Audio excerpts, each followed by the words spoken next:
Hello दोस्तों, नमस्कार। Target tips for competitive में आपका स्वागत है। आप कैसे हैं? तो आप अच्छे ही होंगे, मस्त होंगे और पढ़ाई में व्यस्त होंगे। चलिए, एलसीएम और एचसीएफ हम लोग पढ़ रहे हैं और ये एलसीएम एचसीएफ का क्लास चौथा है, यानी पार्ट 4 है।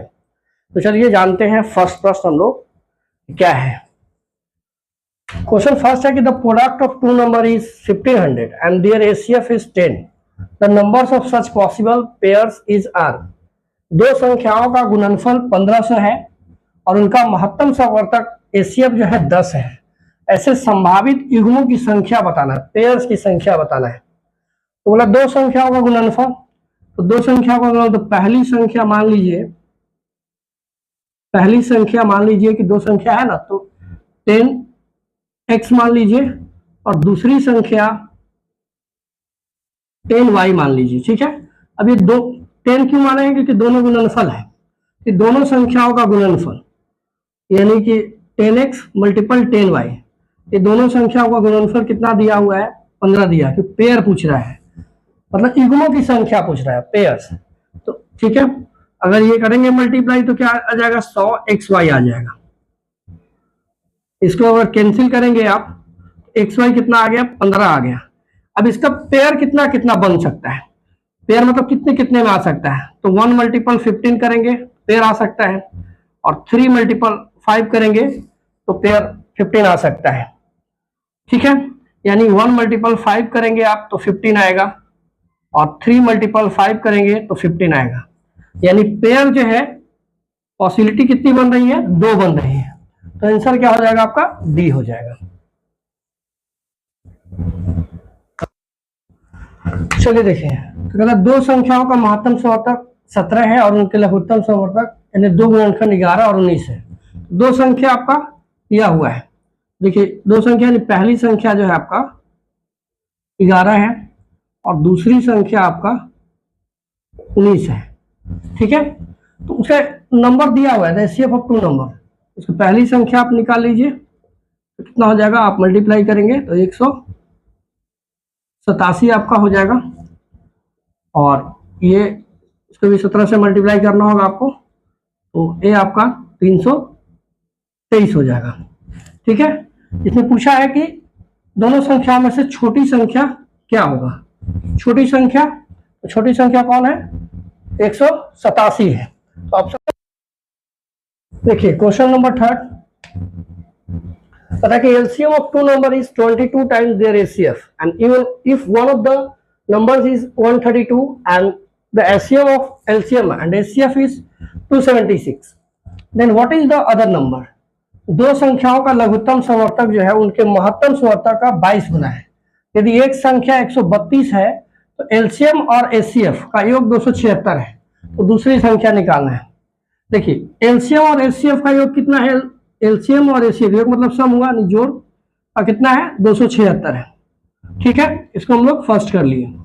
दूसरा में बोल रहा है कि दो संख्याओं का लघुत्तम जो है, मतलब लघुत्तम एलसीएम का जो है 22 गुना है, नहीं सॉरी, लघुत्तम जो है मतलब एलसीएम जो है एचसीएफ का 22 गुना है। एचसीएफ का कितना गुना है? 22 गुना है। अब देखिए, ये एलसीएम की वैल्यू अगर इसमें हम डाल देंगे तो एचसीएफ की वैल्यू निकल जाएगा। ठीक है, तो हम वो इसमें डाल देंगे, इस वैल्यू को, यानी एलसीएम इक्वल टू जो है एचसीएफ मल्टीपल जो 22 है इसकी वैल्यू को इसमें डाल देंगे। तो इसमें डालेंगे एलसीएम की जगह, तो देखिए एचसीएफ गुना 22 प्लस एचसीएफ इक्वल टू कितना हो गया? 276 हो गया। ठीक है, अब देखिए ये 22 एचसीएफ हो गया और एक एचसीएफ यानी कितना हो गया? 23 एचसीएफ हो गया। ठीक है, अब यहाँ पे ये गुना के फॉर्म में है। ठीक है, अब अगर हम इसको इधर ले जाएंगे तो एचसीएफ की वैल्यू निकल जाएगी, मल्टीपल इधर जाएगा तो डिवाइड में होता है, तो यहाँ से आप काट सकते हैं इसको। ठीक है, तो देखिए एक बार में जाएगा और 7 में से 3 जाएगा 4, यानी 23 दूनी 46, तो 2 बार में कट जाएगा। तो एचसीएफ कितना आ गया आपका? 12 आ गया। ठीक है, अब हमें निकालना क्या है? अब हमें निकालना है आपको दूसरी संख्या। तो देखिए दूसरी संख्या बराबर हम आपको बताए थे कि एलसीएम मल्टीपल एचसीएफ होता है और बाई पहली संख्या होता है। ठीक है, तो देखिए एलसीएम जो है, एलसीएम बराबर कितना है? एचसीएफ मल्टीपल 22, तो एलसीएम इक्वल टू आप एलसीएम मल्टीपल लिख सकते हैं एचसीएफ मल्टीपल 22। ठीक है, और एचसीएफ की वैल्यू कितना है 12 है, ठीक है। और पहली संख्या जो है दिया हुआ है 132, ठीक है। अब देखिए एचसीएफ भी दिया हुआ है, इसे डाल दीजिए 12 उन्हें 22, एलसीएम निकल गया आपका। अब देखिए इसको आप काटेंगे अगर तो ये 11 बार में कट जाएगा, ठीक है। 12 एक टाइम में और फिर एक टाइम में, तो 11 बार में कट जाएगा। फिर इसको काटेंगे तो 11 दूनी 22, 12 दूनी 24 आ जाएगा। यानी जो आंसर आपका होगा वो सी होगा, इसलिए आपका आंसर हो जाएगा। बोला कि दो संख्याओं का योग 84 है, ये 84 है तथा उनका मसा 12 है। इस तरह के संख्याओं के जोड़ों की संख्या, जोड़ों की कुल संख्या क्या होगा? तो पहली संख्या आप जो है 12 मान लीजिए, 12x, और दूसरी संख्या अब 12y मान लीजिए। ऐसे क्वेश्चन में जब भी हो तो आप मसा को ही पहली संख्या दूसरी संख्या मानने की कोशिश करिए, ठीक है। तो इस तरह की संख्याओं के जोड़ों की कुल संख्या, तो जोड़ो पूछा है, तो 12x प्लस 12y का योग दिया हो कितना 84। अब यहां से आप 12 काट लीजिए, तो कॉमन ले लीजिए। अब इसको आप डिवाइड करेंगे तो ये 7 हो जाएगा, यानी x प्लस वाई। तो क्या पूछा? जोड़ों की संख्या पूछा है।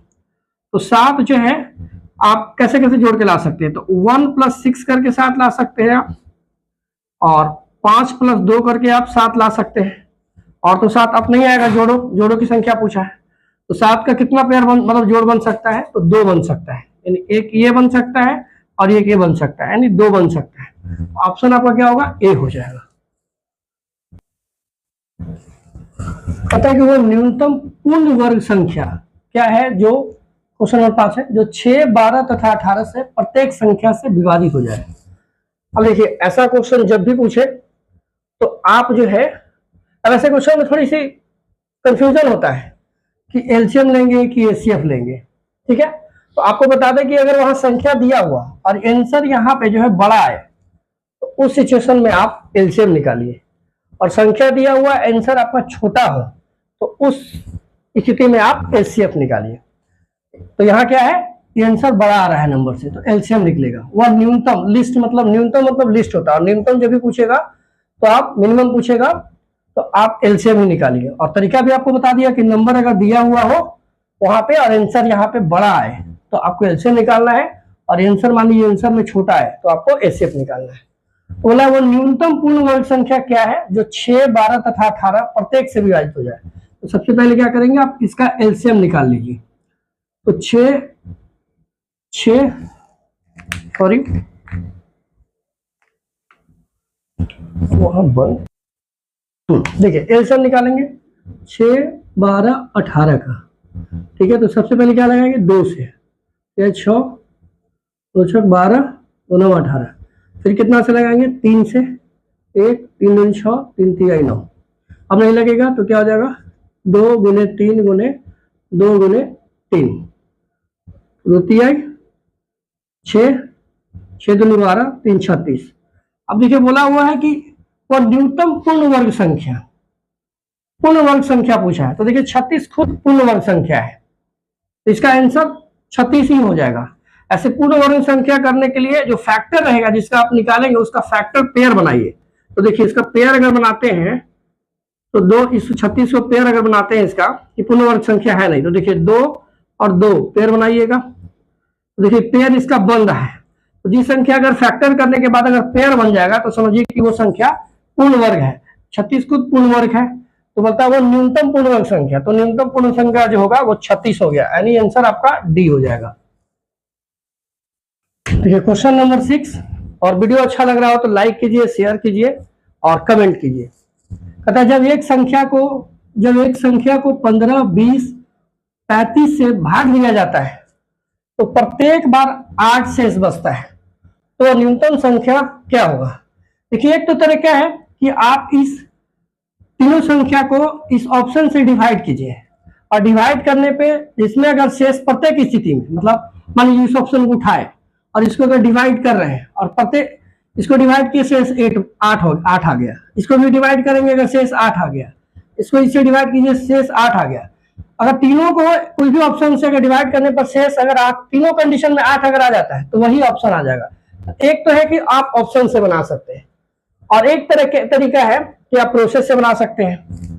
तो ऑप्शन में भी सिखाएंगे और आपको प्रोसेस से भी सिखाएंगे। तो मैंने अभी क्या बताया कि अगर वहां संख्या दिया हुआ हो, संख्या वहां दिया हुआ हो और आंसर अगर बड़ा है तो क्या निकालना है, आपको एलसीएम निकालना है। ऐसे भी न्यूनतम संख्या पूछा है तो एलसीएम निकालना है आपको। ठीक है, एलसीएम निकालना है तो पहले क्या कर लीजिए कि आप इसका एलसीएम निकाल लीजिए 15, 20 और 35 का। ठीक है, एलसीएम अगर निकालेंगे तो सबसे पहले क्या निकालेंगे, देखिए 2 से अगर लगाएंगे तो केवल एक 20 ही लग रहा है तो 2 से तो लगेगा नहीं, और अगर 3 से लगाएं 3 से नहीं तो 5 से डायरेक्ट लगेगा। तो 15, 5 का 20 और 5 सते 35, तब तो लगेगा नहीं। अब क्या कर लीजिए 5, 3, 4, 7। ठीक है, पहले जीरो कर लीजिए इसको, 5 का 20, 20 तिहाई 60, इजी होगा ऐसे मल्टीप्लाई करने में, और 6 सते 42। ठीक है, अब क्या बोला है वो कि न्यूनतम संख्या शेष 8 बच जाता है। इसमें क्या कीजिए कि 8 जोड़ दीजिए, तो क्या हो गया आपका आंसर 428। शेष जितना होता है रिमाइंडर बच जाता है और रिमाइंडर आपको जोड़ देना है, तो 428 ये आपका क्या हो जाएगा, ए आंसर हो गया। तो एक तो तरीका ये प्रोसेस से होगा, और एक क्या है कि आप जो है इस एलसीएम जो आया आप प्रोसेस, एक तो ये हो गया। दूसरा तरीका क्या है कि आप नंबर को डिवाइड कर सकते हैं। जैसे मान लीजिए कि देखिए आप 15 से इसको डिवाइड कीजिए 428 को, 15 दूनी 30 होगा। ठीक है, 2 और ये आपका 1 हो गया, यहां से उतार लिए, लगेगा नहीं है। 15 से 75 से होता है 105, और 15 8 20 से, तो आप 8 बार में लगा दीजिए, 15 8 20 से। तो देखिए 8 शेष बच रहा है ना। दूसरा स्थिति में भी आप 20 से डिवाइड कीजिए, 20 दूनी 40, इस एक बार में देखिए यहां भी शेष 8 बच रहा है, फिर तीसरे बार में 35 से डिवाइड कीजिए,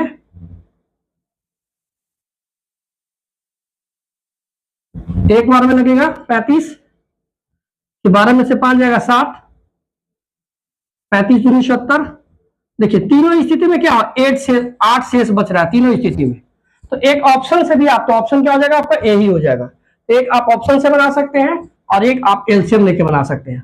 और आपको भी मैंने बता दिया कि इस सिचुएशन में अगर आपको लगे कि एलसीएम लेंगे कि एचसीएफ लेंगे, तो मैंने बताया कि अगर नंबर दिया हुआ हो और आंसर आपका बड़ा अगर आता है, बड़ा आता है तो आपको एलसीएम लेना है। अगर मान लीजिए नंबर दिया हुआ है और यहाँ आंसर छोटा आ रहा है तो एचसीएफ निकाल के बनाना है ऐसे क्वेश्चन को। ठीक है, चलिए।